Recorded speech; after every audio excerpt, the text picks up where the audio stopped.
Guy, I guess it's the end of an era for you.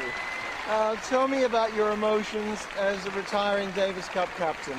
Well, you know, I mean, Davis Cup has always been very special to me, and it will always be, you know, no matter when you're a player, a captain, or a supporter and fan of the team. So, you know, I guess I'll always be involved, you know, with Davis Cup one way or another, and you know, I'll be cheering for the boys, and you know, they have a great group.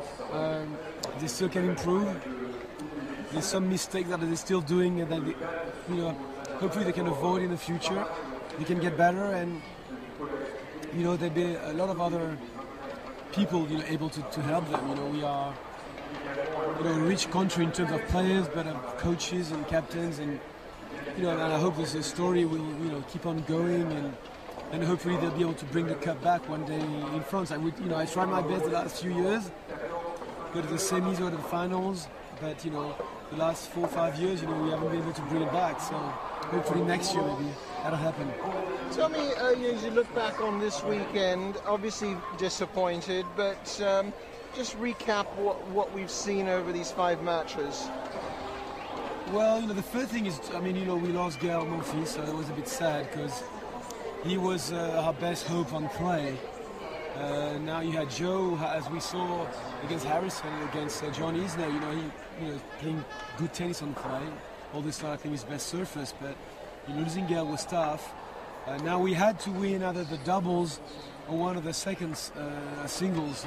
Well, Gilles won, but I mean the match was over. We lost that doubles, and then you know basically got back to you know, Tsonga against Isner. I mean, both #1 players. And when you have the ambitions of winning the cup, you know, that's how it gets to, you know. #1 player of the team has to bring back both of these points. And fortunately, you know, John Isner was better today. I mean, he played with a lot of heart. You know, he was really aggressive, and you know, he was good all around. You know, in defense he was good. He played very well the big points. He got a bit unlucky in a few situations, but you know, Joe gave you know the best he had.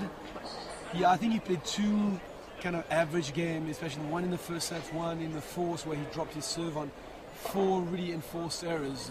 You know, and he can afford to do that with someone who serves as big as John.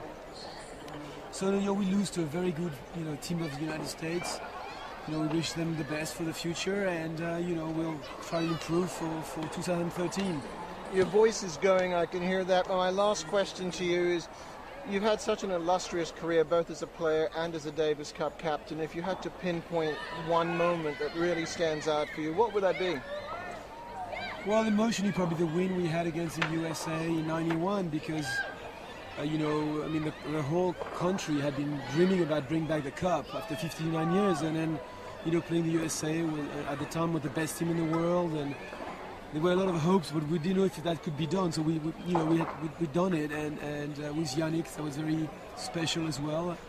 And after that, you know, we always thought, you know, we could do great things in Davis Cup, and when we have done great things, but there's so many good teams, you know, playing the competition, and you know, every match is special. So not necessarily when you win in the final. Sometimes we've had wins in the first round that were really tricky, and you leave a place, you know, with satisfaction of you know, winning a tough match away, and we've had a lot of those as well. So you know, and sometimes when you lose, like today, you know, it's emotionally difficult, but that's what I think makes Davis Cup so special. As a captain, what would you pinpoint?